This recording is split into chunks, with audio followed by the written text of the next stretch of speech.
आज त भाइटिका बाध्यताले पढ्दै सुन्नु परेको मेरो प्यारो दाइलाई पनि भाइटिकाको धेरै धेरै शुभकामना। आजको दिन पनि सँगै हुन पाइएन भनेर पिर नगर्नु है दाइ। तिम्रा शत्रुहरू त्यसै गरी फुटुन् भने हामीले दैलामा ओखर फुटाएका छौँ। तिमी सामु केही दुःख कष्ट नआओस् भने हामीले तिमीलाई निकै आशीर्वाद दिएका छौँ। तिमी खाली खुट्टा हिँड्दा पनि नबिजाउने बाटो मिलोस् भने हामीले भगवानसँग बिन्ती बिसाएका छौँ।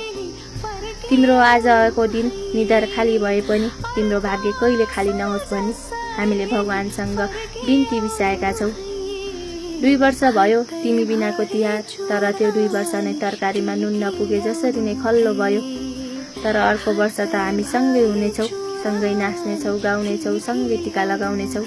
तिमी निर्धक्क हुनु है, अरू हामीलाई केही चाहिँदैन, बस तिमी आफ्नो राम्रोसँग ख्याल गर्नु है।